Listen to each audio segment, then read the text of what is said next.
Local channel Punjabi ਦੇ ਖਾਸ programme ਸਿੱਧੇ ਸਵਾਲ ਦੇ ਵਿੱਚ ਮੈਂ ਗੁਰਜਿੰਦਰ ਸਿੰਘ ਪੰਗੂ ਤੁਹਾਡਾ ਸਵਾਗਤ ਕਰਦਾ। ਦਰਸ਼ਕੋ, ਇਸ ਪ੍ਰੋਗਰਾਮ ਦੇ ਵਿੱਚ ਸਾਡੇ ਨਾਲ ਸਿਆਸੀ ਮਾਹਿਰ ਡਾਕਟਰ ਭੀਮਿੰਦਰ ਜੀ ਜੁੜਨਗੇ। ਸਭ ਤੋਂ ਪਹਿਲਾਂ ਡਾਕਟਰ ਸਾਹਿਬ ਦਾ ਸਵਾਗਤ ਕਰਦੇ ਹਾਂ।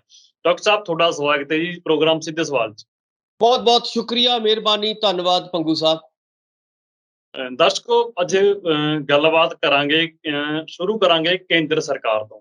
ਕੇਂਦਰ ਸਰਕਾਰ ਦੀ ਏਜੰਸੀ ਈਡੀ ਵੱਲੋਂ ਛਾਪੇਮਾਰੀ ਕੀਤੀ ਗਈ ਹੈ। ਕਈ ਨਾਮਵਰ ਹਸਤੀਆਂ ਨੇ, ਜੋ ਚਾਹੇ ਜਿਵੇਂ ਸਾਬਕਾ ਆਈਐਸ ਹੋ ਗਏ, ਸੋਨੂ ਸੂਦ ਹੋ ਗਏ, ਵੱਡੀ ਕੰਪਨੀਆਂ 'ਚ ਇੱਕ ਕੰਪਨੀ ਪਾਲ ਮਰਚੈਂਟ ਜੋ ਗੋਲਡ ਲੋਨ ਦਾ ਖਾਸ ਕਰਕੇ ਕੰਮ ਕਰਦੀ ਹੈ, ਹੋਰ ਵੀ ਕਈ ਕਾਰੋਬਾਰਾਂ ਦੇ ਵਿੱਚ ਉਹਨਾਂ ਦੀ ਹਿੱਸੇਦਾਰੀ ਹੈ, ਉਹਨਾਂ ਤੇ ਛਾਪੇਮਾਰੀ ਕੀਤੀ ਗਈ ਹੈ। ਉਸ ਤੋਂ ਬਾਅਦ ਜੋ ਪੰਜਾਬ ਦੀ ਸਿਆਸਤ ਦੀ ਗੱਲ ਕਰਾਂਗੇ, ਪੰਜਾਬ ਦੀ ਸਿਆਸਤ ਵੀ ਜਿੱਥੇ ਗਰਮਾਈ ਹੋਈ ਹੈ, ਕਿਉਂਕਿ 2022 ਦੇ ਵਿੱਚ ਪੰਜਾਬ ਦੀਆਂ ਵਿਧਾਨ ਸਭਾ ਚੋਣਾਂ ਨੇ। ਨਵਜੋਤ ਸਿੰਘ ਸਿੱਧੂ ਤੇ ਰਾਘਵ ਚੱਡਾ ਦਾ ਜੋ ਨਵਜੋਤ ਸਿੰਘ ਸਿੱਧੂ ਦਾ ਪਹਿਲਾਂ ਬਿਆਨ ਆਇਆ ਸੀ, ਉਸ ਤੇ ਰਾਘਵ ਚੱਡਾ ਨੇ ਪ੍ਰਤੀਕਰਮ ਦਿੱਤਾ, ਉਸ ਤੇ ਗੱਲਬਾਤ ਕਰਾਂਗੇ। ਸ਼੍ਰੋਮਣੀ ਅਕਾਲੀ ਦਲ ਦਾ ਹੁਣ ਤੱਕ ਦਾ ਜੋ ਦਿੱਲੀ ਦਾ ਉਹਨਾਂ ਦਾ ਸਫ਼ਰ ਸੀ ਕਾਲੇ ਕਾਨੂੰਨਾਂ ਦੇ ਖਿਲਾਫ, ਉਹ ਸਫ਼ਰ ਕਿੱਥੇ ਤੱਕ ਜਾ ਕੇ ਪਹੁੰਚਿਆ, ਕਿੱਥੇ ਤੱਕ ਜਾ ਕੇ ਉਹ ਸਮਾਪਤ ਹੋਇਆ, ਉਸ ਤੇ ਵੀ ਗੱਲਬਾਤ ਕਰਾਂਗੇ। ਤੋ ਡਾਕਟਰ ਸਾਹਿਬ, ਜੇਕਰ ਗੱਲ ਕੀਤੀ ਜਾਵੇ ਜੋ ਈਡੀ ਵੱਲੋਂ ਛਾਪੇਮਾਰੀ ਕੀਤੀ ਗਈ ਹੈ, ਸਾਬਕਾ ਆਈਐਸ ਵੀ ਉਹਦੇ ਵਿੱਚ ਹੈਗੇ ਨੇ, ਸੋਨੂ ਸੂਦ ਹੋਰਾਂ ਦਾ ਨਾਮ ਆਉਂਦਾ ਉਹਦੇ ਵਿੱਚ, ਕਈ ਵੱਡੀਆਂ ਕੰਪਨੀਆਂ ਦਾ ਨਾਮ ਆਉਂਦਾ। ਆਖਰ ਜੋ ਈਡੀ ਵੱਲੋਂ ਛਾਪੇਮਾਰੀ ਕੀਤੀ ਗਈ ਹੈ, ਅਸੀਂ ਇਹਨੂੰ ਕਿਸ ਸੰਦਰਭ ਦੇ ਵਿੱਚ ਦੇਖ ਸਕਦੇ ਹਾਂ ਕਿ ਕਿਸੇ ਤਰ੍ਹਾਂ ਸਿਆਸਤ ਤੋਂ ਮੋਟੀਵੇਟ ਹੈ ਇਹ ਜੋ ਪੂਰਾ ਇਹ ਪ੍ਰੋਗਰਾਮ? ਬਿਲਕੁਲ, ਦੇਖੋ, ਆਪਾਂ ਕਹਿ ਸਕਦੇ ਹਾਂ ਕਿ ਇਹਦੇ ਪਿੱਛੇ ਸਿਆਸਤ ਕੰਮ ਕਰ ਰਹੀ ਹੈ। ਖਾਸ ਤੌਰ ਤੇ ਜਦੋਂ ਅਸੀਂ ਸੋਨੂ ਸੂਦ ਦੀ ਗੱਲ ਕਰਦੇ ਹਾਂ ਤਾਂ ਸੋਨੂ ਸੂਦ, ਆਪਾਂ ਨੂੰ ਪਤਾ ਹੈ ਕਿ ਪਿਛਲੇ ਲੰਮੇ ਸਮੇਂ ਤੋਂ, ਜੇਕਰ ਆਪਾਂ ਗੱਲ ਕਰੀਏ ਜਦੋਂ ਕਰੋਨਾ ਸ਼ੁਰੂ ਹੋਇਆ, ਇਹਦੀ ਮਹਾਮਾਰੀ ਦੀ ਗੱਲ ਚੱਲੀ, ਔਰ ਉਸ ਮਹਾਮਾਰੀ ਕਰਕੇ ਬਹੁਤ ਸਾਰੇ ਸਾਡੇ ਮਜ਼ਦੂਰ, ਛੋਟੇ ਕਿਸਾਨ ਜਿਹੜੇ ਸੀਗੇ, ਜਾਂ ਜਿਹੜਾ ਗਰੀਬ ਤਬਕਾ ਸੀਗਾ, ਉਹਨਾਂ ਦੇ ਰੁਜ਼ਗਾਰ ਛੁੱਟ ਗਏ, ਕਿਸੇ ਨੂੰ ਰੋਟੀ ਨਹੀਂ ਮਿਲੀ, ਕਿਸੇ ਨੂੰ ਆਪਾਂ ਨੂੰ ਪਤਾ ਹੈ ਕਿ ਬੱਚੇ ਰੁਲ ਗਏ, ਔਰ ਲਗਾਤਾਰ ਕਿਸੇ ਨੂੰ ਬਹੁਤ ਸਾਰਾ ਸਫ਼ਰ ਕਰਨਾ ਪਿਆ, ਔਰ ਕਈਆਂ ਦੀਆਂ ਜਾਨਾਂ ਚਲੀਆਂ ਗਈਆਂ। ਆਪਾਂ ਦੇਖਦੇ ਹਾਂ ਕਿ ਉਹਦੇ ਵਿੱਚ ਸਭ ਤੋਂ ਵੱਧ ਜੇ ਕਿਸੇ ਦਾ ਯੋਗਦਾਨ ਹੈ ਇਹਨਾਂ ਲੋਕਾਂ ਨੂੰ, ਗਰੀਬਾਂ ਨੂੰ ਸਹਾਇਤਾ ਦੇਣ ਦਾ, ਤਾਂ ਸੋਨੂ ਸੂਦ ਜੀ ਅੱਗੇ ਆਏ ਨੇ। ਤਾਂ ਸੋਨੂ ਸੂਦ ਜੀ ਪਿਛਲੇ ਲਗਭਗ 2 ਸਾਲਾਂ ਤੋਂ ਇਹੀ ਕੰਮ ਕਰਦੇ ਨਜ਼ਰ ਆਏ ਨੇ। ਕਦੇ ਉਹ, ਤੁਸੀਂ ਦੇਖਿਆ ਹੋਏਗਾ ਟੀਵੀ ਦੇ ਉੱਤੇ ਵੱਖ-ਵੱਖ ਲੋਕਾਂ ਨੂੰ ਸਹਾਇਤਾ ਦਿੰਦੇ ਨਜ਼ਰ ਆਉਂਦੇ ਨੇ। ਕਿਸੇ ਨੂੰ ਉਹ ਰਿਕਸ਼ੇ, ਛੋਟੇ-ਛੋਟੇ ਰਿਕਸ਼ੇ ਚਾਲਕ ਜਿਹੜੇ ਨੇ, ਉਹਨਾਂ ਨੂੰ ਰਿਕਸ਼ੇ ਵੰਡਦੇ ਨਜ਼ਰ ਆਉਣਗੇ, ਕਿਸੇ ਨੂੰ ਟੈਂਪੂ ਉਹਨਾਂ ਨੇ ਲੈ ਕੇ ਦਿੱਤੇ। ਯਾਨੀ ਕਿ ਰੁਜ਼ਗਾਰ ਦਾ ਕੰਮ ਵੀ ਉਹਨਾਂ ਨੇ ਕੀਤਾ ਨਾਲ-ਨਾਲ, ਕਿ ਇੱਕ ਪਾਸੇ ਇਹ ਨਹੀਂ ਕਿ ਇਕੱਲਾ ਉਹਨਾਂ ਨੇ ਵੈਸੀ ਸਹਾਇਤਾ ਕੀਤੀ, ਯਾਨੀ ਇਹਦਾ ਮਤਲਬ ਸੀਗਾ ਕਿ ਵੱਖ-ਵੱਖ ਲੋਕਾਂ ਨੂੰ, ਗਰੀਬਾਂ ਨੂੰ ਖਾਸ ਤੌਰ ਤੇ ਉਹਨਾਂ ਨੇ ਰੁਜ਼ਗਾਰ ਮੁਹੱਈਆ ਕਰਵਾਏ, ਤਾਂ ਕਿ ਆਪਣੇ ਉਹਨਾਂ ਨੇ ਸਾਧਨ ਦਿੱਤੇ ਤਾਂ ਕਿ ਉਹ ਆਪਣਾ ਰੁਜ਼ਗਾਰ ਕਾਇਮ ਕਰ ਸਕਣ। ਪਰ ਇਹ ਸਾਰੀਆਂ ਚੀਜ਼ਾਂ ਬਹੁਤ ਵਧੀਆ ਚੱਲ ਰਹੀਆਂ ਸੀਗੀਆਂ। ਔਰ ਪਿਛਲੇ ਦਿਨਾਂ ਦੇ ਵਿੱਚ ਆਪਾਂ ਸਾਰੇ ਜਾਣਦੇ ਹਾਂ ਕਿ ਜਦੋਂ ਸੋਨੂ ਸੂਦ ਜੀ ਨੇ ਮੁਲਾਕਾਤ ਕੀਤੀ ਕੇਜਰੀਵਾਲ ਸਰਕਾਰ ਦੇ ਨਾਲ, ਕੇਜਰੀਵਾਲ ਹੋਰਾਂ ਨੇ ਉਹਨਾਂ ਨੂੰ ਆਪਣਾ ਨੁਮਾਇੰਦਾ ਬਣਾਇਆ ਸਰਕਾਰ ਦੇ ਵਿੱਚ, ਤਾਂ ਉੱਥੋਂ ਜਾ ਕੇ ਗੱਲ ਪਲਟਣੀ ਸ਼ੁਰੂ ਹੋ ਗਈ। ਉੱਥੋਂ ਜਿਹੜੀ ਹੈਗੀ ਹੈ ਸਿਆਸਤ, ਇਸ ਲਈ ਮੈਂ ਗੱਲ ਕਰ ਰਿਹਾ ਸੀਗਾ ਕਿ ਸਿਆਸਤ ਇਸ ਲਈ ਇੱਥੇ ਨਜ਼ਰ ਆਉਂਦੀ ਹੈ ਕਿ ਪਹਿਲਾਂ ਸਭ ਕੁਝ ਠੀਕ ਚੱਲ ਰਿਹਾ ਸੀਗਾ, ਸਾਰਾ ਕੁਝ ਠੀਕ ਸੀਗਾ ਜਿੰਨੀ ਦੇਰ ਸੋਨੂ ਸੂਦ ਸਾਹਿਬ ਜਿਹੜੇ ਸੀਗੇ ਉਹ ਸਮਾਜ ਸੇਵਾ ਕਰਦੇ ਨਜ਼ਰ ਆਉਂਦੇ ਸੀਗੇ। ਪਰ ਜਿੱਦਣ ਉਹ ਪੋਲੀਟੀਕਲ ਪਾਰਟੀ ਦੇ ਨੁਮਾਇੰਦੇ ਬਣ ਗਏ, ਉਸੇ ਦਿਨ ਹੀ ਈਡੀ ਸਾਹਿਬ ਦੀਆਂ ਜਾਂ ਇਨਕਮ ਟੈਕਸ ਦੀਆਂ ਜਿਹੜੀਆਂ ਨਜ਼ਰਾਂ ਸੀਗੀਆਂ ਉਹ ਸੋਨੂ ਸੂਦ ਤੇ ਪਈਆਂ, ਔਰ ਉਹਨਾਂ ਨੇ ਪਿਛਲੇ ਇਹ ਕਹਿ ਕੇ ਵੀ ਇਹ ਤਾਂ ਇਹਨਾਂ ਨੇ ਬਹੁਤ ਸਾਰਾ ਜਿਹੜਾ ਹੈਗਾ ਇਹਨਾਂ ਦੇ ਇਨਕਮ ਦੇ ਵਿੱਚ ਘਪਲੇਬਾਜ਼ੀ ਹੋ ਸਕਦੀ ਹੈ, ਸੋ ਉਸ ਨੂੰ ਲੈ ਕੇ ਛਾਪੇਮਾਰੀ ਹੋਈ। ਲਗਾਤਾਰ 2 ਦਿਨ ਹੋ ਗਏ, ਅੱਜ ਆਪਾਂ ਕਹਿ ਸਕਦੇ ਹਾਂ ਕਿ 2-3 ਦਿਨ ਤੋਂ ਇਹ ਸਾਰੀ ਛਾਪੇਮਾਰੀ ਚੱਲ ਰਹੀ ਹੈ। ਸੋ ਇੱਥੋਂ ਇਹੀ ਲੱਗਦਾ ਹੈ ਕਿ ਈਡੀ ਵੀ ਜਿਹੜੀ ਹੈਗੀ ਹੈ, ਜਿਹਨੂੰ ਅਸੀਂ ਕਹਿੰਦੇ ਹਾਂ ਕਿ ਇੰਡੀਪੈਂਡੈਂਟ ਏਜੰਸੀ ਹੁੰਦੀ ਹੈ, ਪਰ ਉਹਦੇ ਪਿੱਛੇ ਜਿਹੜੇ ਪੋਲੀਟੀਕਲ ਕਾਰਨ ਨੇ ਉਹ ਸਾਨੂੰ ਜ਼ਰੂਰ ਨਜ਼ਰ ਆਉਂਦੇ ਨੇ।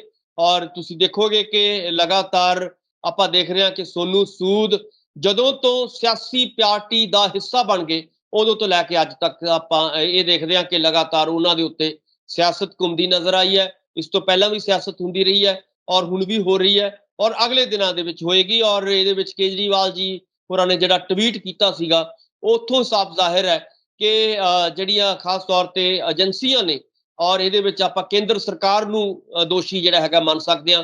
ਕੇਂਦਰ ਸਰਕਾਰ ਖਾਸ ਤੌਰ ਤੇ ਬੀਜੇਪੀ ਨੇ ਸੋਨੂ ਸੂਦ ਹੋਰਾਂ ਤੇ ਸ਼ਿਕੰਜਾ ਕਸਣ ਦੀ ਇੱਕ ਤਰ੍ਹਾਂ ਦੀ ਕੋਸ਼ਿਸ਼ ਕੀਤੀ ਹੈ, ਔਰ ਇਹਦੇ ਵਿੱਚੋਂ ਮੈਨੂੰ ਲੱਗਦਾ ਹੈ ਕਿ ਅਖੀਰ ਨੂੰ ਸੱਚ ਦੀ ਜਿੱਤ ਹੋਏਗੀ। ਸੋਨੂ ਸੂਦ ਦਾ ਜਿਹੜਾ ਦਾਮਨ ਹੈ ਉਹ ਬਿਲਕੁਲ ਪਾਕ ਸਾਫ਼ ਹੈ, ਔਰ ਬਿਲਕੁਲ ਪਾਕ ਸਾਫ਼ ਹੋ ਕੇ ਉਹ ਇਸ ਕੇਸ ਦੇ ਵਿੱਚੋਂ ਵੀ ਨਿਕਲਣਗੇ। ਇਹਦੇ ਵਿੱਚ ਕੋਈ ਇਸ ਤਰ੍ਹਾਂ ਦੀ ਘਬਰਾਉਣ ਵਾਲੀ ਗੱਲ ਨਹੀਂ ਹੈ ਪੰਗੂ ਸਾਹਿਬ। ਜੀ। ਡਾਕਟਰ ਸਾਹਿਬ, ਜਦੋਂ ਪਿਛਲੀ ਸਰਕਾਰ ਸੀ ਕੇਂਦਰ ਦੇ ਵਿੱਚ, ਉਦੋਂ ਸੀਬੀਆਈ ਸੀ, ਤਾਂ ਗੱਲ ਨਿਕਲ ਕੇ ਆਉਂਦੀ ਸੀ, ਵਿਰੋਧੀ ਇਲਜ਼ਾਮ ਲਾਉਂਦੇ ਸੀ ਕਿ ਸੀਬੀਆਈ ਤਾਂ ਸੈਂਟਰ ਦੀ ਸਰਕਾਰ ਹੈ ਜੋ ਉਹਦਾ ਤੋਤਾ। ਤੇ ਹੁਣ ਵੀ ਜੇਕਰ ਗੱਲ ਕੀਤੀ ਜਾਵੇ ਤਾਂ ਬਥੇਰੇ ਇਹੋ ਜਿਹੇ ਕੇਸਾਂ ਦੇ ਵਿੱਚ ਹੈ, ਯੂਏਪੀਏ ਹੋ ਗਿਆ ਤੇ ਈਡੀ ਦੇ ਛਾਪੇ ਹੋ ਗਏ, ਪੋਲੀਟੀਕਲ ਲੋਕਾਂ ਤੇ ਇਹ ਹੁਣ ਗੱਲ ਆਮ ਗੱਲ ਵਾਪਰ ਗਈ। ਤਾਂ ਜਦੋਂ ਵੀ ਕਿਤੇ ਛਾਪਾ ਵੱਜਦਾ, ਕਿਤੇ ਨਾ ਕਿਤੇ ਹਰ ਇੱਕ ਆਮ ਮਨੁੱਖ ਦੀ ਵੀ ਨਿਗਾਹ ਜਾਂਦੀ ਹੈ, ਯਾਰ ਕਿਤੇ ਨਾ ਕਿਤੇ ਆਹ ਜੋ ਘਟਨਾ ਵਾਪਰੀ ਇਹਦੇ ਪਿੱਛੇ ਪੋਲੀਟੀਕਲ ਕੋਈ ਬਿਲਕੁਲ ਸਟਾਇਰ ਜਾਂ ਕੁਛ ਵੀ ਕਹਿ ਲਓ ਕਿ ਕੰਮ ਕਰ ਰਿਹਾ ਉਹ। ਤੇ ਜੇਕਰ ਗੱਲ ਕੀਤੀ ਜਾਵੇ ਹੁਣ 2024 ਦੇ ਵਿੱਚ ਇਲੈਕਸ਼ਨ ਵੀ ਨੇ, ਤਾਂ ਆਉਣ ਵਾਲੇ 5 ਜੋ ਆਉਣ ਵਾਲੀਆਂ ਚੋਣਾਂ ਨੇ, ਜੋ 5 ਵਿਧਾਨ ਸਭਾ ਸੂਬਿਆਂ ਦੇ ਵਿੱਚ ਉਹ ਵੀ ਚੋਣਾਂ ਨੇ। ਕਿਤੇ ਨਾ ਕਿਤੇ ਐਂ ਵੀ ਹੁੰਦਾ ਕਿ ਜਿਵੇਂ ਵੱਡੀ ਨਾਮਵਰ ਕੰਪਨੀਆਂ ਤੇ ਛਾਪੇਮਾਰੀ ਕੀਤੀ ਗਈ ਹੈ, ਕਿ ਇਲੈਕਸ਼ਨ ਦੇ ਵਿੱਚ ਫੰਡ ਕਰਕੇ ਵੀ ਪਾਰਟੀ ਅਰੇਂਜ ਕਰਦੀਆਂ ਨੇ, ਡਰਾ ਧਮਕਾ ਕੇ, ਐਂ ਵੀ ਹੋ ਸਕਦਾ? ਬਿਲਕੁਲ ਦੇਖੋ, ਸਿਆਸੀ ਜਿਹੜੀਆਂ ਕਾਰਵਾਈਆਂ ਨੇ, ਉਹਦੇ ਵਿੱਚ ਬਹੁਤ ਸਾਰੇ ਆਪਾਂ ਨੂੰ ਵੀ ਪਤਾ ਹੈ ਕਿ ਇਸ ਤਰ੍ਹਾਂ ਦੀਆਂ ਦੇ ਕੇਸ ਸਾਹਮਣੇ ਆਉਂਦੇ ਨੇ। ਔਰ ਤੁਸੀਂ ਦੇਖੋਗੇ ਕਿ ਪਿਛਲੇ ਦਿਨਾਂ ਦੇ ਵਿੱਚ ਜਦੋਂ 14 ਦੇ ਵਿੱਚ ਖਾਸ ਤੌਰ ਤੇ ਲੋਕ ਸਭਾ ਦੇ ਇਲੈਕਸ਼ਨ ਸੀਗੇ, ਉਸ ਤੋਂ ਬਾਅਦ ਫਿਰ 19 ਦੇ ਵਿੱਚ ਇਲੈਕਸ਼ਨ ਹੋਏ, ਔਰ ਆਪਾਂ ਨੂੰ ਪਤਾ ਹੈ ਕਿ ਮੋਦੀ ਸਾਹਿਬ ਨੂੰ ਅੱਗੇ ਲਿਆਂਦਾ ਗਿਆ।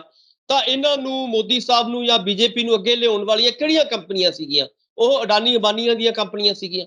ਇਸੇ ਕਰਕੇ ਜਿਹੜੇ ਅੱਜ 3 ਕਾਲੇ ਕਾਨੂੰਨਾਂ ਦੀ ਗੱਲ ਹੁੰਦੀ ਹੈ ਕਿ 3 ਕਾਲੇ ਕਾਨੂੰਨ ਮੋਦੀ ਸਾਹਿਬ ਨੇ ਅਡਾਨੀਆਂ ਅੰਬਾਨੀਆਂ ਦੇ ਫਾਇਦੇ ਲਈ ਬਣਾਏ ਨੇ, ਉਹ ਇਹੀ ਕਾਰਨ ਹੈ ਕਿ ਇਹ ਕੰਪਨੀਆਂ ਜਿਹੜੀਆਂ ਨੇ ਪਹਿਲਾਂ ਇਹਨਾਂ ਵੱਖ-ਵੱਖ ਸਿਆਸੀ ਪਾਰਟੀਆਂ ਨੂੰ ਫੰਡ ਦਿੰਦੀਆਂ ਨੇ, ਔਰ ਜੇਕਰ ਉਹ ਫੰਡ ਨਹੀਂ ਦਿੰਦੀਆਂ ਤਾਂ ਉਹ ਇਸੇ ਤਰ੍ਹਾਂ ਵੀ, ਜਿਵੇਂ ਤੁਸੀਂ ਇਸ਼ਾਰਾ ਕਰ ਰਹੇ ਹੋ, ਤਾਂ ਇਦਾਂ ਵੀ ਜਿਹੜਾ ਹੈਗਾ ਛਾਪੇਮਾਰੀ ਕਰਕੇ ਕਿ ਉਹਨਾਂ ਦੇ ਉੱਤੇ ਦਬਾਅ ਬਣਾ ਕੇ ਫੰਡ ਜਿਹੜਾ ਹੈਗਾ ਲਿਆ ਜਾਂਦਾ ਹੈ। ਜਾਂ ਜੇ ਨਹੀਂ ਦਿੰਦੀਆਂ, ਉਹਨਾਂ ਨੂੰ ਲੱਗਦਾ ਹੈ ਕਿ ਦੂਸਰੀ ਪਾਰਟੀ ਨੂੰ ਦੇ ਰਹੀਆਂ ਨੇ, ਕਿਸੇ ਹੋਰ ਵਿਰੋਧੀ ਪਾਰਟੀ ਨੂੰ ਦੇ ਰਹੀਆਂ ਨੇ, ਤਾਂ ਇਦਾਂ ਦੀਆਂ ਗੱਲਾਂ ਜਿਹੜੀਆਂ ਹੋਣੀਆਂ ਕੁਦਰਤੀ ਨੇ। ਸੋ ਇਸ ਕਰਕੇ ਇਹ ਸਾਰਾ ਕੁਝ ਇਹੀ ਹੋ ਰਿਹਾ ਕਿ ਪਿਛਲੇ ਦਿਨਾਂ ਦੇ ਵਿੱਚ ਇਹ ਚਰਚਾ ਆਮ ਹੁੰਦੀ ਸੀ ਕਿ ਜਿਹੜੇ ਵੀ ਇਸ ਤਰ੍ਹਾਂ ਦੇ ਦੋਸ਼ੀ ਹੁੰਦੇ ਸੀਗੇ, ਜਦੋਂ ਉਹ ਬੀਜੇਪੀ ਵਿੱਚ ਸ਼ਾਮਲ ਹੁੰਦੇ ਸੀਗੇ ਤਾਂ ਉਹ ਦੁੱਧ ਧੋਤੇ ਬਣ ਜਾਂਦੇ ਸੀਗੇ। ਪਹਿਲਾਂ ਉਹ ਇਹ ਸੀਗਾ, ਪਹਿਲਾਂ ਉਹਨਾਂ ਨੂੰ ਲੱਗਦਾ ਸੀਗਾ ਕਿ ਸ਼ਾਇਦ ਇਹ ਬਹੁਤ ਗੜਬੜ ਕਰਨ ਵਾਲੇ ਲੋਕ ਨੇ, ਪਰ ਜਦੋਂ ਉਹਨਾਂ ਨੇ, ਹਮੇਸ਼ਾ ਹੀ ਇਹ ਹੋਈ ਹੈ, ਬੰਗਾਲ ਦੇ ਵਿੱਚ ਵੀ ਇਹ ਇਦਾਂ ਹੀ ਹੁੰਦਾ ਰਿਹਾ ਜਾਂ ਹੋਰ ਵੱਖ-ਵੱਖ ਸਟੇਟਾਂ ਦੇ ਵਿੱਚ ਹੁੰਦਾ ਰਿਹਾ ਕਿ ਜਦੋਂ ਜਿਹੜੀ ਸੱਤਾਧਾਰੀ ਪਾਰਟੀ ਹੁੰਦੀ ਹੈ, ਜਦੋਂ ਉਹਦੇ ਵਿੱਚ ਲੋਕ ਸ਼ਾਮਲ ਹੋ ਜਾਂਦੇ ਨੇ ਤਾਂ ਇੱਕਦਮ ਹੀ ਉਹ ਸਾਰੇ ਦੁੱਧ ਜੋ ਜਿਹੜੇ ਨੇ ਉਹ ਧੋਤੇ ਬਣ ਜਾਂਦੇ ਨੇ, ਬਿਲਕੁਲ ਸਾਫ਼ ਸੁਥਰੇ ਬਣ ਜਾਂਦੇ ਨੇ। ਸੋ ਕਹਿਣ ਦਾ ਮਤਲਬ ਇਹੀ ਹੈ ਕਿ ਸਿਆਸਤ ਹੋਣ ਕਰਕੇ ਇਹ ਜਿਹੜੀਆਂ ਸੱਤਾਧਾਰੀ ਧਿਰਾਂ ਹੁੰਦੀਆਂ ਨੇ, ਇਹਨਾਂ ਲੋਕਾਂ ਤੋਂ ਜਾਂ ਕੰਪਨੀਆਂ ਤੋਂ ਆਪਣਾ ਬਾਈ ਹੁੱਕ ਔਰ ਕਰੁਕ ਕਿਸੇ ਨਾ ਕਿਸੇ ਤਰੀਕੇ ਦੇ ਨਾਲ ਉਹਨਾਂ ਤੋਂ ਫਾਇਦਾ ਲੈਣਾ ਚਾਹੁੰਦੀਆਂ ਨੇ, ਉਹਨਾਂ ਤੋਂ ਫੰਡਿੰਗ ਲੈਣਾ ਚਾਹੁੰਦੀਆਂ ਨੇ, ਔਰ ਜਿਹਦੇ ਕਰਕੇ ਜੇਕਰ ਉਹ ਫੰਡਿੰਗ ਨਹੀਂ ਦਿੰਦੀਆਂ ਜਾਂ ਵਿਰੋਧੀ ਧਿਰਾਂ ਨੂੰ ਦਿੰਦੀਆਂ ਨੇ ਤਾਂ ਇਸ ਤਰ੍ਹਾਂ ਦੀਆਂ ਕਾਰਵਾਈਆਂ ਅਕਸਰ ਅਸੀਂ ਦੇਖਣ ਨੂੰ ਸਾਨੂੰ ਮਿਲਦੀਆਂ ਨੇ। ਸੋ ਉਹੀ ਗੱਲ ਜਿਹੜੀ ਹੈਗੀ ਹੈ ਇਸ ਵੇਲੇ ਚੱਲ ਰਹੀ ਹੈ ਪੰਗੂ ਸਾਹਿਬ। ਜੀ, ਬਿਲਕੁਲ ਡਾਕਟਰ ਸਾਹਿਬ, ਤੁਸੀਂ ਜ਼ਿਕਰ ਕੀਤਾ ਕਿ ਵੀ ਪ੍ਰਧਾਨ ਮੰਤਰੀ ਕਿਹੜੀਆਂ ਏਜੰਸੀਆਂ ਨੇ, ਕਿਹੜੇ ਕਾਰਪੋਰੇਟ ਨੇ ਜਿਹੜੇ ਪਿੱਛੇ ਕੰਮ ਕਰਦੇ ਨੇ। ਪਿਛਲੇ ਦਿਨੀ ਇੱਕ ਔਰ ਨਵੀਨ ਚਤੁਰਵੇਦੀ ਜੋ ਜਰਨਲਿਸਟ ਨੇ, ਉਹਨਾਂ ਵੱਲੋਂ ਜੀਓਪੋਲਿਟਿਕਸ ਨਾਮ ਦੀ ਇੱਕ ਕਿਤਾਬ ਵੀ ਲਿਖੀ ਗਈ ਹੈ। ਉਹਦੇ 'ਚ ਜੀ ਬੜੇ ਉਹਨਾਂ ਨੇ ਬੇਬਾਕ ਤਰੀਕੇ ਨਾਲ ਇਹ ਗੱਲਾਂ ਰੱਖੀਆਂ ਨੇ ਕਿ ਕਿਵੇਂ ਏਜੰਸੀਆਂ ਨੇ ਜੋ ਕਿਵੇਂ ਕੰਮ ਕਰਦੀਆਂ ਨੇ। ਜਿਵੇਂ ਆਥਰ ਮਾਰਕ ਟਵੇਨ ਕਹਿੰਦੇ ਨੇ ਕਿ ਜੇਕਰ ਵੋਟ ਪਾਉਣ ਦੇ ਨਾਲ ਕੋਈ ਫਰਕ ਪੈਂਦਾ ਤਾਂ ਉਹ ਸਿਆਸਤਦਾਨਾਂ ਨੇ ਸਾਨੂੰ ਵੋਟ ਪਾਉਣ ਦਾ ਅਧਿਕਾਰ ਨਹੀਂ ਸੀ ਦੇਣਾ। ਬਿਲਕੁਲ ਡਾਕਟਰ ਸਾਹਿਬ, ਤੁਹਾਡੀ ਸਹੀ ਗੱਲਾਂ ਨੇ। ਹੁਣ ਡਾਕਟਰ ਸਾਹਿਬ, ਗੱਲਬਾਤ ਕਰਦੇ ਹਾਂ ਆਪਾਂ ਜੋ ਪੰਜਾਬ ਦੀ ਸਿਆਸਤ ਹੈ, ਕਿਉਂਕਿ ਇੱਕ ਭਾਸ਼ਾ ਦਾ ਮਿਆਰ ਹੁੰਦਾ, ਹਰ ਇੱਕ ਲਿਮਟ ਹੁੰਦੀ ਹੈ ਕਿ ਇੱਥੋਂ ਜਾ ਕੇ ਅਸੀਂ ਗੱਲ ਕਰਨੀ ਹੈ। ਪਰ ਜੇਕਰ ਅਸੀਂ ਪੰਜਾਬ ਛੱਡੋ, ਹਿੰਦੁਸਤਾਨ ਦੀ ਆਲ ਓਵਰ ਸਿਆਸਤ ਦੀ ਗੱਲ ਕੀਤੀ ਜਾਵੇ ਤਾਂ ਚਾਹੇ ਵਿਧਾਨ ਸਭਾ ਦੇ ਵਿੱਚ ਗਾਲਾਂ ਕੱਢਣੀਆਂ ਹੋ ਗਈਆਂ, ਬਾਹਾਂ ਉਲਾਰ ਕੇ ਗੱਲਾਂ ਕਰਨੀਆਂ ਹੋ ਗਈਆਂ, ਹੋਰ ਸਿਆਸੀ ਪਾਰਟੀਆਂ, ਰਵਾਇਤੀ ਪਾਰਟੀਆਂ ਵੱਲੋਂ ਆਪਣੀ ਭਾਸ਼ਾ ਦੀ ਮਰਿਆਦਾ ਉਲੰਘ ਕੇ ਗੱਲਾਂ ਬਾਤਾਂ ਕਰਨੀਆਂ ਹੁਣ ਤਾਂ ਸਿਆਸਤ ਦੇ ਵਿੱਚ ਆਮ ਹੋ ਗਿਆ। ਤੇ ਇਸੇ ਨੂੰ ਲੈ ਕੇ ਹੀ ਨਵਜੋਤ ਸਿੰਘ ਸਿੱਧੂ ਨੇ ਆਮ ਆਦਮੀ ਪਾਰਟੀ ਤੇ ਹਮਲਾ ਕੀਤਾ ਸੀ ਕਾਨੂੰਨਾਂ ਲੈ ਕੇ, ਤੇ ਉਹਦੇ ਸੰਦਰਭ ਦੇ ਵਿੱਚ ਰਾਘਵ ਚੱਡਾ ਨੇ ਕਿਹਾ ਕਿ ਨਵਜੋਤ ਸਿੰਘ ਸਿੱਧੂ ਤਾਂ ਸਿਆਸਤ ਦੀ, ਪੰਜਾਬ ਦੀ ਸਿਆਸਤ ਦੀ, ਕਾਂਗਰਸ ਪਾਰਟੀ ਦੇ ਰਾਖੀ ਸਾਵੰਤ ਨੇ। ਬੇਸ਼ੱਕ ਉਹਨਾਂ ਦੇ ਜੋ ਆਪਸੀ ਤਾਂ ਚਲੋ ਸਿਆਸੀ ਕਾਟੋ-ਕਲੇਸ਼ ਇਹਨਾਂ ਦਾ ਚੱਲਦਾ ਹੀ ਰਹਿੰਦਾ, ਪਰ ਕਿਤੇ ਨਾ ਕਿਤੇ ਜੇਕਰ ਆਪਾਂ ਗੱਲ ਕਰੀਏ ਕਿ ਜੋ ਇਹੋ ਜਿਹੀਆਂ ਟਿੱਪਣੀਆਂ ਨੇ, ਇਹੋ ਜਿਹੀਆਂ ਬਿਆਨਬਾਜ਼ੀਆਂ ਨੇ, ਇਹ ਕਿੱਥੋਂ ਕੁ ਤੱਕ ਜਾਇਜ਼ ਨੇ? ਬਿਲਕੁਲ ਇਹ ਗਲਤ ਗੱਲ ਹੈ। ਤੁਸੀਂ ਦੇਖੋਗੇ ਕਿ ਪਿਛਲੇ ਲੰਮੇ ਸਮੇਂ ਤੋਂ ਜਿਸ ਕਿਸਮ ਦੀਆਂ ਵੱਖ-ਵੱਖ ਸਿਆਸੀ ਪਾਰਟੀਆਂ ਭਾਸ਼ਾ ਵਰਤ ਰਹੀਆਂ ਨੇ, ਉਹ ਬਹੁਤ ਹੀ ਨਿੰਦਣਯੋਗ ਹੈ। ਖਾਸ ਤੌਰ ਤੇ ਤੁਸੀਂ ਦੇਖਿਆ ਹੋਵੇਗਾ ਕਿ ਪਿਛਲੇ ਸਮੇਂ ਦੇ ਵਿੱਚ ਜਦੋਂ ਚਾਹੇ ਉਹ ਵਿਧਾਨ ਸਭਾ ਦੀਆਂ ਇਲੈਕਸ਼ਨਾਂ ਹੋਣ, ਚਾਹੇ ਉਹ ਲੋਕ ਸਭਾ ਦੀਆਂ ਇਲੈਕਸ਼ਨਾਂ ਹੋਣ, ਤੁਸੀਂ ਬੀਜੇਪੀ ਦੀ ਭਾਸ਼ਾ ਸੁਣੋ, ਉਹਨਾਂ ਨੇ ਤਾਂ ਇੱਥੋਂ ਤੱਕ ਕਹਿ ਦਿੱਤਾ ਸੀਗਾ ਕਿ ਇਹਨਾਂ ਨੂੰ ਗੋਲੀ ਮਾਰ ਦਿਓ, ਯਾਨੀ ਕਿ ਇਦਾਂ ਦੇ ਨਾਅਰੇ ਬਣਾਏ ਗਏ ਸੀਗੇ ਕਿ ਇਹਨਾਂ ਨੂੰ ਗੋਲੀ ਮਾਰੋ, ਇਹਨਾਂ ਨੂੰ ਪਾਕਿਸਤਾਨ ਪਹੁੰਚਾ ਦਿਓ, ਯਾਨੀ ਕਿ ਇਸ ਤਰ੍ਹਾਂ ਦੇ ਨਾਅਰੇ ਜਿਹੜੇ ਸੀਗੇ, ਨਾਅਰੇਬਾਜ਼ੀ ਵੀ ਪ੍ਰਚਲਿਤ ਰਹੀ। ਔਰ ਇਹ ਤਾਂ ਜਿਹੜੀਆਂ ਹੁਣ ਰਾਖੀ ਸਾਬਤ ਵਰਗੀਆਂ, ਇਹ ਤਾਂ ਬਹੁਤ ਉਹਨਾਂ ਦੇ ਸਾਹਮਣੇ ਤਾਂ ਇਦਾਂ ਲੱਗਦੀਆਂ ਨੇ ਕਿ ਤਾਂ ਕੁਝ ਵੀ ਨਹੀਂ ਹੈਗੀਆਂ। ਸੋ ਮੇਰਾ ਕਹਿਣ ਦਾ ਮਤਲਬ ਇਹੀ ਹੈ ਕਿ ਸਿਆਸੀ ਪਾਰਟੀਆਂ ਦਾ ਜਿਹੜਾ ਸਟੈਂਡਰਡ ਹੈ, ਭਾਸ਼ਾ ਦਾ ਸਟੈਂਡਰਡ ਹੈ, ਉਹ ਬਹੁਤ ਹੀ ਗਿਰ ਚੁੱਕਿਆ ਹੈ।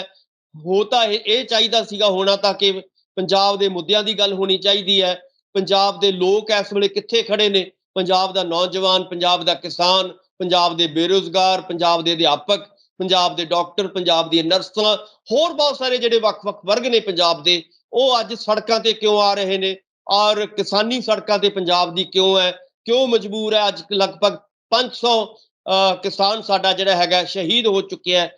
ਸੋ ਇਸ ਕਰਕੇ ਆਪਾਂ ਕਹਿ ਸਕਦੇ ਹਾਂ ਕਿ ਇੱਕ ਪਾਸੇ ਤਾਂ ਇਦਾਂ ਦੀਆਂ ਸਿਆਸਤਦਾਨਾਂ ਨੂੰ ਗੱਲਾਂ ਕਰਨੀਆਂ ਚਾਹੀਦੀਆਂ ਨੇ, ਪਰ ਸਿਆਸਤਦਾਨ ਇੱਕ ਦੂਜੇ ਦੇ ਉੱਤੇ ਦੋਸ਼ ਪ੍ਰਤੀ ਦੋਸ਼ ਜਿਹੜੇ ਨੇ ਉਹ ਲਗਾ ਕੇ ਲੋਕਾਂ ਦਾ ਧਿਆਨ ਭਟਕਾ ਰਹੇ ਨੇ, ਯਾਨੀ ਕਿ ਆਪਣੀਆਂ ਇਦਾਂ ਦੀਆਂ ਭਾਸ਼ਾਵਾਂ 'ਚ ਭੜਕਾ ਕੇ ਲੋਕਾਂ ਨੂੰ ਜਿਹੜਾ ਹੈਗਾ ਗੁੰਮਰਾਹ ਕਰਨ ਦੀ ਕੋਸ਼ਿਸ਼ ਕੀਤੀ ਜਾ ਰਹੀ ਹੈ। ਸੋ ਮੇਰਾ ਕਹਿਣ ਦਾ ਮਤਲਬ ਹੈ ਕਿ ਚਾਹੇ ਉਹ ਕਾਂਗਰਸ ਹੈ, ਚਾਹੇ ਆਮ ਆਦਮੀ ਪਾਰਟੀ ਹੈ, ਚਾਹੇ ਬੀਜੇਪੀ ਹੈ, ਚਾਹੇ ਕੋਈ ਦੂਸਰੀਆਂ ਪਾਰਟੀਆਂ ਨੇ, ਇਹਨਾਂ ਨੂੰ ਆਪਣੀ ਜਿਹੜੀ ਭਾਸ਼ਾ ਦੀ ਮਰਿਆਦਾ ਹੈ ਉਹ ਜ਼ਰੂਰ ਕਾਇਮ ਰੱਖਣੀ ਚਾਹੀਦੀ ਹੈ।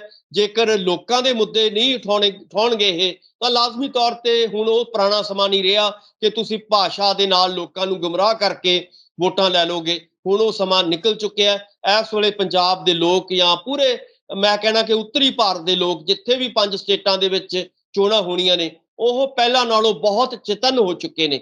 ਇਸ ਕਰਕੇ ਲੋਕਾਂ ਦੀ ਇਸ ਚੇਤਨਾ ਨੂੰ ਜਿਹੜਾ ਹੈਗਾ ਸਮਝਣਾ ਚਾਹੀਦਾ ਹੈ ਇਹਨਾਂ ਸਿਆਸੀ ਪਾਰਟੀਆਂ ਨੂੰ, ਔਰ ਇਸ ਤਰ੍ਹਾਂ ਦੀ ਜਿਹੜੀ ਭਾਸ਼ਾ ਹੈ ਇੱਕ ਦੂਜੇ ਦੇ ਉੱਤੇ ਦੋਸ਼ ਪ੍ਰਤੀ ਦੋਸ਼ ਲਾਉਣ ਦੀ ਔਰ ਇਸ ਤਰ੍ਹਾਂ ਦੇ ਸ਼ਬਦ ਵਰਤਣ ਦੀ, ਉਹਨਾਂ ਤੋਂ ਗਰੇਜ਼ ਜ਼ਰੂਰ ਕਰਨਾ ਚਾਹੀਦਾ ਹੈ, ਤਾਂ ਕਿ ਮਰਿਆਦਾ ਦੇ ਵਿੱਚ ਰਹਿ ਕੇ ਹੀ ਗੱਲ ਜਿਹੜੀ ਹੈਗੀ ਹੈ ਹੋਣੀ ਚਾਹੀਦੀ ਹੈ, ਸਿਆਸਤ ਹੋਣੀ ਚਾਹੀਦੀ ਹੈ। ਭੰਗੂ ਸਾਹਿਬ ਜੀ ਡਾਕਟਰ ਸਾਹਿਬ, ਹੁਣ ਲੱਗਦਾ ਕਿ ਪੰਜਾਬ ਦਾ ਦਿੱਲੀ ਦੇ ਨਾਲ ਵਾਹ ਕੁਛ ਜ਼ਿਆਦਾ ਨੇੜੇ ਹੀ ਹੋ ਗਿਆ। 1 ਸਾਲ ਤਾਂ ਕਿਸਾਨੀ ਅੰਦੋਲਨ ਨੂੰ ਚੱਲਦਾ ਹੋ ਗਿਆ, ਦਿੱਲੀ ਦੇ ਬਰੂਹਾਂ ਤੇ ਬੈਠੇ।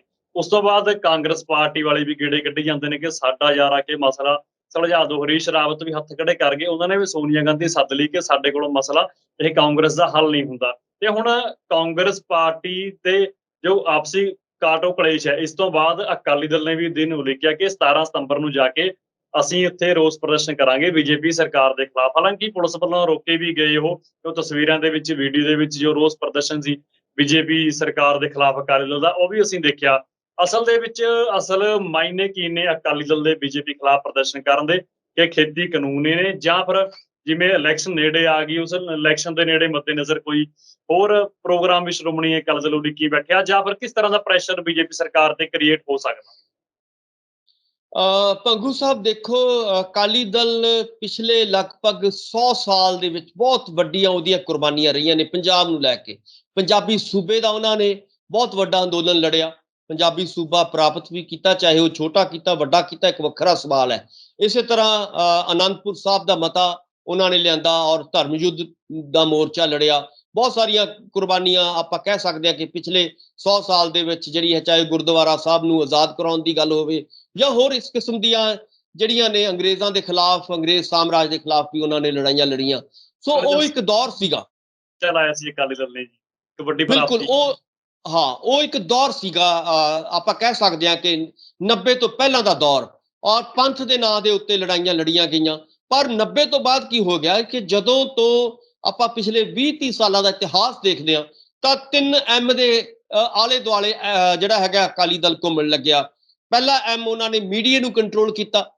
ਮੀਡੀਆ ਨੂੰ ਮਤਲਬ ਇਸ ਲਈ ਕੰਟਰੋਲ ਕੀਤਾ ਕਿਉਂਕਿ ਮਨੀ ਉਹਨਾਂ ਨੇ ਪੈਸਾ ਕਮਾਉਣ ਨੂੰ ਜਿਹੜੀ ਹੈਗੀ ਹੈ ਕਿ ਸਭ ਤੋਂ ਪਹਿਲਾਂ ਪੈਸਾ ਕਮਾਇਆ ਜਾਏ ਔਰ ਉਸ ਪੈਸੇ ਦੇ ਨਾਲ ਮੀਡੀਆ ਨੂੰ ਕੰਟਰੋਲ ਕੀਤਾ ਜਾਏ, ਔਰ ਮੀਡੀਆ ਨੂੰ ਕੰਟਰੋਲ ਕਰਨ ਦੇ ਨਾਲ ਮਸਲਸ ਜਿਹੜੇ ਨੇ, ਮਸਲ ਪਾਵਰ ਦੇ ਨਾਲ, ਯਾਨੀ ਕਿ ਆਪਾਂ ਕਹਿ ਸਕਦੇ ਹਾਂ ਕਿ ਅੱਜ ਜਿਹੜੇ ਗੈਂਗਸਟਰ ਸਾਨੂੰ ਦਿਖਾਈ ਦਿੰਦੇ ਨੇ, ਗੈਂਗ ਵਾਰਸ ਪੰਜਾਬ ਦੇ ਵਿੱਚ ਦਿਖਾਈ ਦਿੰਦੀਆਂ ਨੇ, ਉਹ ਸਾਰਾ ਹੈਗਾ ਉਹਨਾਂ ਨੇ ਕੰਟਰੋਲ ਕੀਤਾ। ਫਿਰ ਮਾਫੀਏ ਦਾ ਰਾਜ ਲਿਆਂਦਾ ਉਹਨਾਂ ਨੇ, ਔਰ ਮਾਫੀਏ ਦੇ ਨਾਲ ਆਪਣਾ ਯਾਰਾਨਾ ਪਾਇਆ, ਔਰ ਬਹੁਤ ਸਾਰਾ ਤੁਸੀਂ ਦੇਖੋਗੇ ਕਿ ਬਹੁਤ ਸਾਰਾ ਮਾਫੀਆ, ਚਾਹੇ ਉਹ ਸੈਂਡ ਮਾਫੀਆ ਸੀ, ਲੈਂਡ ਮਾਫੀਆ ਸੀ, ਨਸ਼ਾ ਮਾਫੀਆ ਸੀ, ਟਰਾਂਸਪੋਰਟ ਮਾਫੀਆ ਸੀਗਾ, ਬਿਜਲੀ ਮਾਫੀਆ ਸੀਗਾ, ਐਜੂਕੇਸ਼ਨ ਮਾਫੀਆ ਸੀਗਾ। ਇਸ ਤਰ੍ਹਾਂ ਦੇ ਮਾਫੀਏ ਕਾਇਮ ਕਰਨ ਦੀ ਕੋਸ਼ਿਸ਼ ਕੀਤੀ ਪਿਛਲੇ ਜਿਹੜੇ 10 ਸਾਲ ਦੀ ਸਰਕਾਰ ਰਹੀ ਆ। ਬਹੁਤ ਰੌਲਾ ਪਿਆ ਉਹਨਾਂ ਦਿਨਾਂ ਦੇ ਵਿੱਚ, ਯਾਨੀ ਕਿ ਇਹਨਾਂ ਐਮਸ ਦੇ ਦੁਆਲੇ ਅਕਾਲੀ ਦਲ ਦੀ ਸਿਆਸਤ ਘੁੰਮਦੀ ਰਹੀ। ਔਰ ਉਹਦਾ ਨਤੀਜਾ ਕੀ ਹੋਇਆ? ਨਤੀਜਾ ਉਹਨਾਂ 10 ਸਾਲਾਂ ਦੇ ਵਿੱਚ ਇਹ ਹੋਇਆ ਕਿ ਅਖੀਰ ਨੂੰ ਲੋਕ ਇੰਨੇ ਅੱਕ ਗਏ ਕਿ ਤੀਜੇ ਨੰਬਰ ਤੇ ਪਾਰਟੀ ਜਿਹੜੀ ਹੈਗੀ ਹੈ ਉਹ ਚਲੀ ਗਈ 17 ਦੇ ਵਿੱਚ। ਔਰ ਬਹੁਤ ਸਾਰੇ ਦੋਸ਼ ਉਹਨਾਂ ਦੇ ਬਰਗਾੜੀ ਕਾਂਡ ਤੋਂ ਲੈ ਕੇ ਲੱਗਦੇ ਗਏ। ਪਰ ਆਉਣ ਵਾਲੇ ਦਿਨਾਂ ਦੇ ਵਿੱਚ ਹੋਰ ਜਦੋਂ ਵੱਡੀ ਘਟਨਾ ਜਿਹੜੀ ਵਾਪਰੀ ਉਹ ਇਹ ਹੋਈ ਕਿ ਕਿਸਾਨੀ ਦਾ ਅੰਦੋਲਨ ਜਦੋਂ ਸਾਲ ਪਹਿਲਾਂ ਚੱਲਿਆ ਪੰਜਾਬ ਦੇ ਵਿੱਚ, ਤਾਂ ਇਹਨਾਂ ਨੇ ਕਦੇ ਸੋਚਿਆ ਨਹੀਂ ਸੀ ਅਕਾਲੀ ਦਲ ਨੇ ਕਿ ਇਹ ਅੰਦੋਲਨ ਐਡਾ ਵੱਡਾ ਅੰਦੋਲਨ ਇੰਟਰਨੈਸ਼ਨਲ ਅੰਤਰਰਾਸ਼ਟਰੀ ਪੱਧਰ ਦੇ ਉੱਤੇ ਫੈਲੇਗਾ ਔਰ ਇਹ ਸਾਰੀਆਂ ਜੜ੍ਹਾਂ ਹਿਲਾ ਕੇ ਰੱਖ ਦੇਗਾ ਅਕਾਲੀ ਦਲ ਦੀਆਂ। ਕਿਉਂਕਿ ਅਕਾਲੀ ਦਲ ਨੂੰ ਵੋਟ ਜਾਂ ਤਾਂ ਪੰਥਕ ਵੋਟ ਵੀ ਮਿਲਦੀ ਸੀਗੀ ਜਾਂ ਉਹਨਾਂ ਨੂੰ ਕਿਸਾਨਾਂ ਦੀ ਵੋਟ ਮਿਲਦੀ ਸੀਗੀ। ਸੋ ਦੋਨੋਂ ਹੀ ਪਿਛਲੇ ਵਾਰੀ ਪੰਥਕ ਵੋਟ ਖਿਸਕੀ, ਕਿਸਾਨਾਂ ਨੇ ਥੋੜੀ ਬਹੁਤ ਪਾਈ ਉਹਨਾਂ ਨੂੰ। ਪਰ ਜਦੋਂ ਉਹਨਾਂ ਨੇ, ਆਪਾਂ ਨੂੰ ਵੀ ਪਤਾ ਹੈ ਕਿ ਲਗਭਗ 2.5-3 ਮਹੀਨੇ ਲਗਾਤਾਰ ਇਹਨਾਂ 3 ਕਾਲੇ ਕਾਨੂੰਨਾਂ ਦੇ ਹੱਕ ਦੇ ਵਿੱਚ ਆਪਣੇ ਰਾਗ ਲਾਪਿਆ।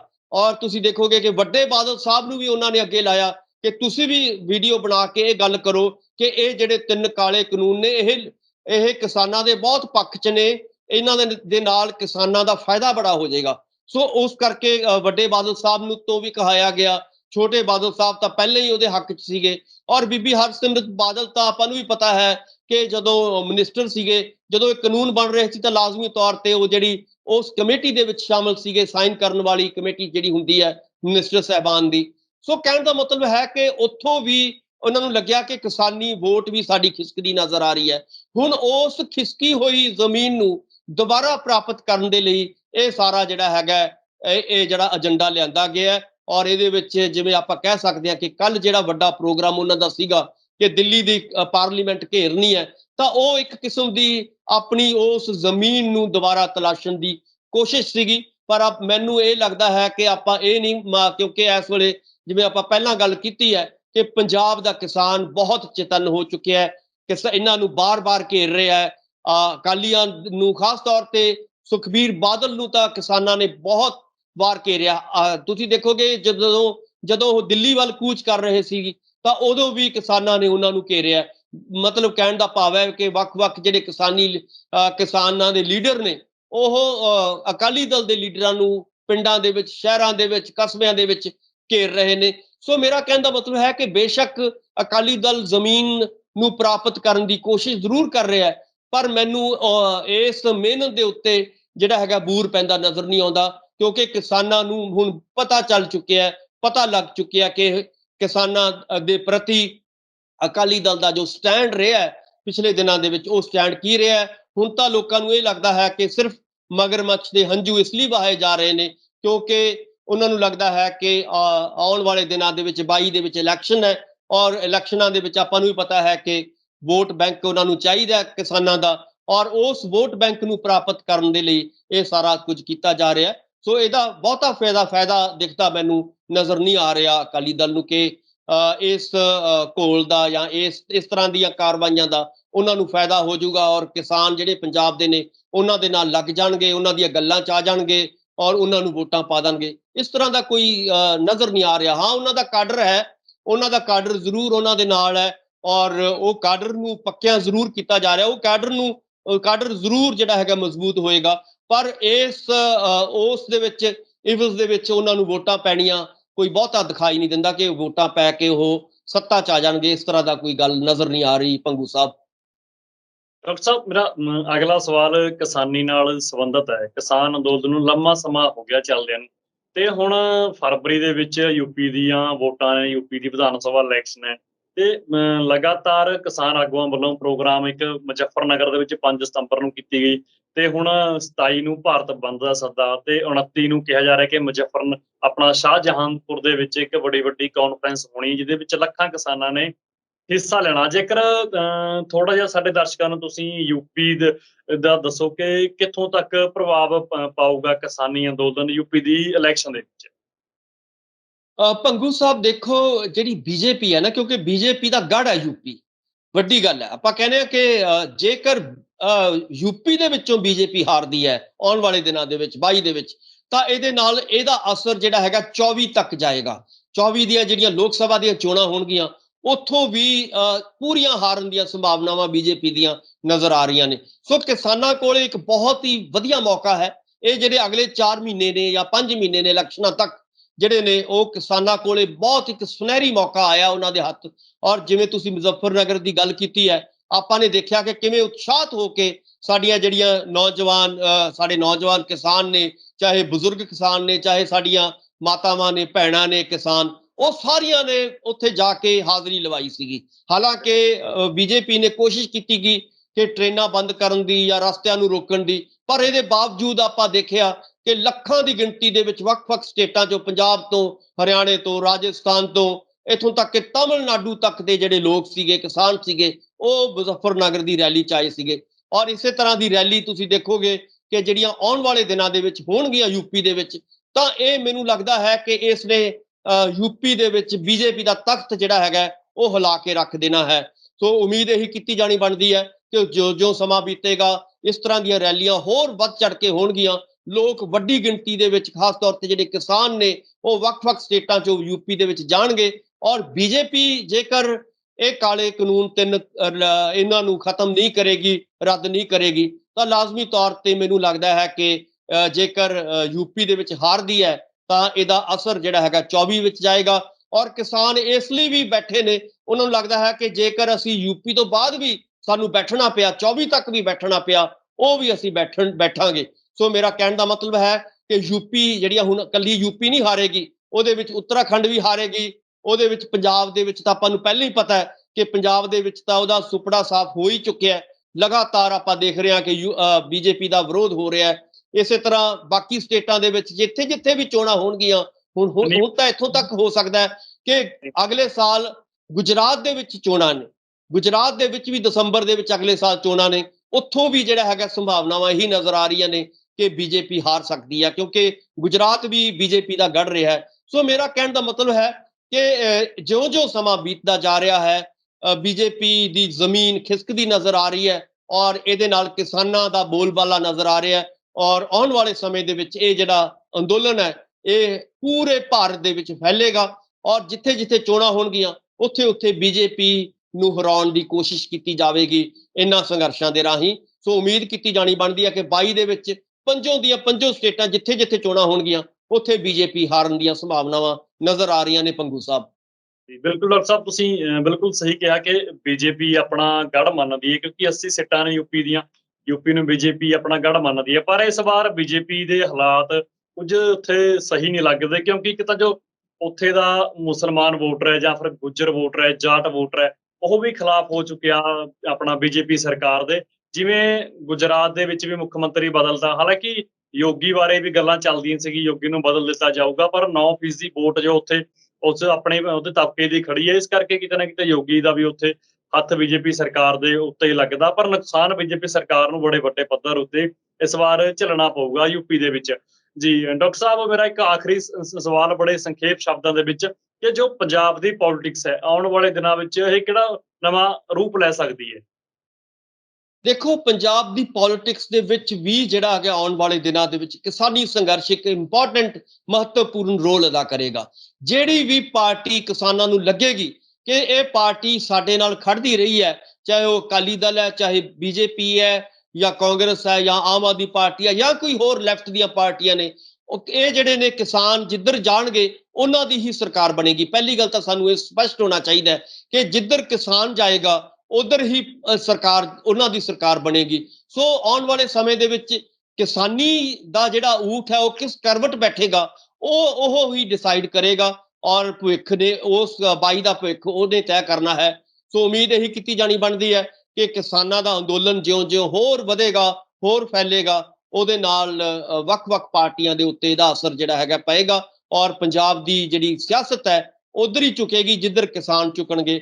ਸੋ ਆਪਾਂ ਨੇ ਪਿਛਲੇ ਦਿਨਾਂ ਦੇ ਵਿੱਚ ਵੇਖਿਆ ਹੈ ਕਿ ਲਗਾਤਾਰ ਕਿਸਾਨ ਜਿਹੜੇ ਨੇ ਉਹ ਵੱਖ-ਵੱਖ ਪਾਰਟੀਆਂ ਦੇ ਉੱਤੇ ਪ੍ਰੈਸ਼ਰ ਬਣਾ ਰਹੇ ਨੇ ਕਿ ਸਾਡੀਆਂ ਜਿਹੜੀਆਂ ਮੰਗਾਂ ਨੇ ਉਹ ਪੂਰੀਆਂ ਕਰਵਾਓ। ਔਰ ਹੋ ਸਕਦਾ ਹੈ ਕਿ ਜੇਕਰ ਬੀਜੇਪੀ ਆਉਣ ਵਾਲੇ ਦਿਨਾਂ ਦੇ ਵਿੱਚ 3 ਕਾਲੇ ਕਾਨੂੰਨ ਵਾਪਸ ਲੈਂਦੀ ਹੈ ਤਾਂ ਬੀਜੇਪੀ ਨੂੰ ਵੀ ਫਾਇਦਾ ਇਹਦਾ ਹੋਏਗਾ।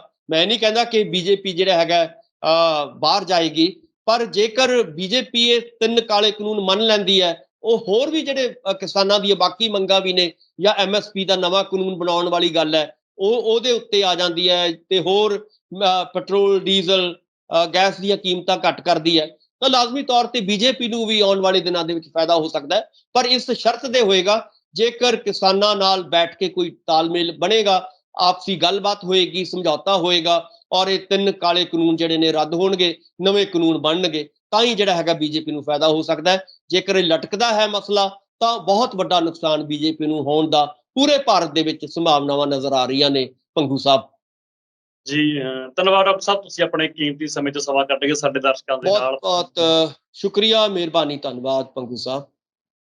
ਦਰਸ਼ਕੋ, ਇਹ ਸਨ ਸਾਡੇ ਨਾਲ ਸਿਆਸੀ ਮਾਹਰ ਡਾਕਟਰ ਭੀਮਿੰਦਰ ਜੀ, ਜਿਨ੍ਹਾਂ ਨੇ ਬੜੇ ਬੇਬਾਕ ਤੇ ਸਰਲ ਸ਼ਬਦਾਂ ਦੇ ਵਿੱਚ ਤੁਹਾਡੇ ਨਾਲ ਜਾਣਕਾਰੀ ਸਾਂਝੀ ਕੀਤੀ ਕਿ ਜੋ ਇਹ ਘਟਨਾਕ੍ਰਮ ਘਟ ਰਿਹਾ, ਖਾਸ ਕਰਕੇ ਈਡੀ ਦੇ ਛਾਪੇਮਾਰੀ ਕੀਤੀ ਗਈ ਨਾਮਵਰ ਹਸਤੀਆਂ, ਨਾਮਵਰ ਕੰਪਨੀਆਂ ਦੇ, ਉਹਨਾਂ ਦੇ ਅਸਲੀ ਜੋ ਮਕਸਦ ਨੇ, ਕਿਵੇਂ ਕੰਮ ਕਰਦੇ ਨੇ, ਉਹਨਾਂ ਬਾਰੇ ਵੀ ਤੁਹਾਨੂੰ ਸਮਝਾਇਆ। ਸੋ ਤੁਸੀਂ ਬਣੇ ਰਹੋ ਤੁਹਾਡੇ ਆਪਣੇ ਚੈਨਲ ਲੋਕਰਾਣ ਚੈਨਲ ਪੰਜਾਬੀ ਤੇ। ਮੈਨੂੰ ਦਿਓ ਇਜਾਜ਼ਤ, ਧੰਨਵਾਦ।